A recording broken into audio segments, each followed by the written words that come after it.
അടുത്തിടെ ക്രൈസ്തവ സമൂഹത്തിനു നേരെയും മുൻപെങ്ങും ഇല്ലാത്ത വിധം ആക്രമണങ്ങൾ വർദ്ധിച്ചിരിക്കുകയാണ്.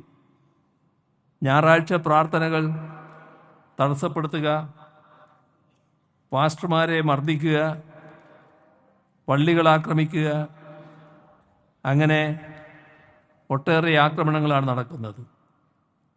ഉത്തർപ്രദേശ്, മധ്യപ്രദേശ്, കർണാടക തുടങ്ങിയ സംസ്ഥാനങ്ങളിൽ നിലവിൽ വന്ന മതപരിവർത്തന നിരോധന നിയമങ്ങൾ ക്രൈസ്തവരെ ആക്രമിക്കാനോ അവരെ ദ്രോഹിക്കാനോ ഉള്ള ആയുധമാവുകയാണ്. ഈ നിലയിൽ ന്യൂനപക്ഷങ്ങൾ, മുസ്ലിം, ക്രിസ്ത്യൻ ജനവിഭാഗങ്ങൾ എന്നിവർക്ക് ജീവിതം ദുസ്സഹമാവുന്ന നാടായി നമ്മുടെ രാജ്യം മാറിക്കൊണ്ടിരിക്കുകയാണ്. എല്ലാ വ്യത്യാസങ്ങൾക്കുമപ്പുറം മതേതര ജനാധിപത്യ വിശ്വാസികൾ ഒന്നിച്ചു നിൽക്കേണ്ടതിൻ്റെ ആവശ്യകതയാണ് ഇത് ചൂണ്ടിക്കാണിക്കുന്നത്.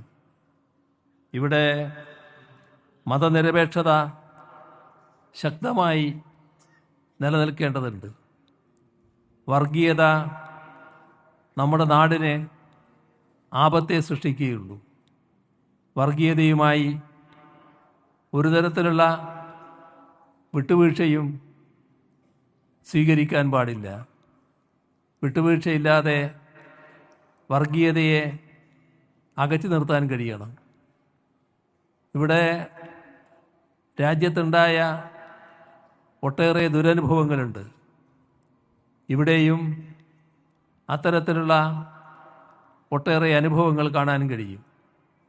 പക്ഷേ ഒരു വർഗീയതയെ നേരിടാൻ മറ്റൊരു വർഗീയത കൊണ്ട് കഴിയില്ല എന്നത് കൃത്യമായി നാം മനസ്സിലാക്കണം.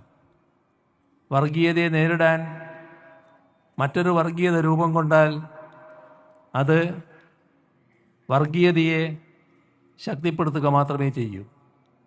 ഇവിടെ ഭൂരിപക്ഷ വർഗീയത വലിയ തോതിൽ അഴിഞ്ഞാടുകയും ഒട്ടേറെ ക്രൂരകൃത്യങ്ങൾ ചെയ്യുകയും ചെയ്തിട്ടുണ്ട്. പക്ഷേ ആ വർഗീയതയെ ഞങ്ങൾ തന്നെ നേരിട്ട് കൊള്ളാം എന്ന് ഏതെങ്കിലും ന്യൂനപക്ഷ വിഭാഗത്തിലെ ഒരു കൂട്ടർ കണക്കാക്കി അങ്ങനെയൊരു ന്യൂനപക്ഷ വർഗീയതയ്ക്ക് രൂപം കൊടുത്താൽ അത് തീർത്തും ആത്മഹത്യാപരമായ സമീപനമായിരിക്കും. ഒരു വർഗീയതയെ മറ്റൊരു വർഗീയത കൊണ്ട് നേരിടാനാവില്ല. ഈ രണ്ട് വർഗീയതയും പരസ്പര പൂരകങ്ങളായി പ്രവർത്തിക്കുകയാണ് ചെയ്യുക. അപ്പോൾ വർഗീയതയെ എതിർക്കുന്നത് മതനിരപേക്ഷതയുടെ ഭാഗമായിട്ട് മാത്രമാണ്. നമ്മുടെ രാജ്യത്തിൻ്റെ മതനിരപേക്ഷ സമൂഹമാകെ വർഗീയത എതിർക്കാൻ തയ്യാറാവണം. നമ്മുടെ രാജ്യത്തായാലും കേരളത്തിലായാലും ഭൂരിപക്ഷ ന്യൂനപക്ഷ വ്യത്യാസമില്ലാതെ ഭൂരിപക്ഷത്തിലും ന്യൂനപക്ഷത്തിലും മഹാഭൂരിപക്ഷം മതനിരപേക്ഷ ചിന്താഗതിക്കാരാണ്. ആ മതനിരപേക്ഷത ശക്തിപ്പെടുത്തുകയാണ് വേണ്ടത്. മതനിരപേക്ഷതയുടെ ഭാഗമായി നിന്നുകൊണ്ട് മാത്രമേ വർഗീയതയെ തുരത്താനാവുകയുള്ളൂ, വർഗീയതയെ ഒറ്റപ്പെടുത്താനാവുകയുള്ളൂ. അപ്പോൾ വർഗീയതയോട്, ഏത് വർഗീയതയായാലും ഒരു തരത്തിലുള്ള മൃദു സമീപനവും സ്വീകരിച്ചു പോകാൻ സാധാരണ നിലക്ക് പാടില്ല. അത് മതനിരപേക്ഷതയ്ക്ക് ആപത്ത് മാത്രമേ ഉണ്ടാക്കൂ.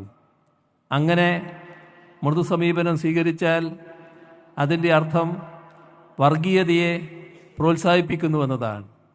ഇത് കൃത്യമായി തിരിച്ചറിഞ്ഞുള്ള സമീപനം പൊതുവെ നമുക്ക് സ്വീകരിക്കാൻ കഴിയേണ്ടതായിട്ടുണ്ട്. ഇങ്ങനൊരു കാലത്ത് നന്മ എന്നത് കേവലം ഒരു വാക്കായി അവശേഷിക്കാൻ പാടില്ല. അതൊരു ജീവിതാശയമായി തന്നെ മാറ്റാൻ നമുക്ക് കഴിയണം. പരസ്പരം കരുതലും സ്നേഹവും പങ്കുവെക്കുന്ന വിവേചനങ്ങളില്ലാത്ത ഒരു ലോകമാണ് വരും തലമുറക്കായി നാം കരുതി വെക്കേണ്ടത്. ഈ കാഴ്ചപ്പാടാണ് നമ്മുടെ സംസ്ഥാനം മുന്നോട്ട് വെക്കുന്നത്. ഇന്ത്യയുടെ നാനാഭാഗങ്ങളിൽ വർഗീയതയുടെ കനലെരിയുമ്പോഴും കേരളം ഒരു ശാന്തി തീരമായി നിലകൊള്ളുകയാണ്. നമ്മൾ പുലർത്തി വരുന്ന വിട്ടുവീഴ്ചയില്ലാത്ത മതനിരപേക്ഷ നിലപാടുകളാണ് ഇതിന് കാരണം. കേരളത്തിൽ വർഗീയ ശക്തികളില്ലാത്തതുകൊണ്ടല്ല, പക്ഷേ നാം ശാന്തമായ ജീവിതം നയിക്കാൻ കഴിയുന്നൊരു സമൂഹമായി നിലകൊള്ളുന്നു. പറയത്തക്ക വർഗീയ സംഘർഷങ്ങളോ മറ്റ് പ്രശ്നങ്ങളോ നമ്മുടെ സംസ്ഥാനത്ത് കാണാനില്ല. ഇത് നമ്മുടെ ഒരു പ്രത്യേകതയായി, രാജ്യത്ത് തന്നെ ഒരു വലിയ തുരുത്തായി, മതനിരപേക്ഷതയുടെ ശക്തി കേന്ദ്രമായി കേരളത്തിന് നിലനിൽക്കാൻ കഴിഞ്ഞതിൻ്റെ ഭാഗമാണ്.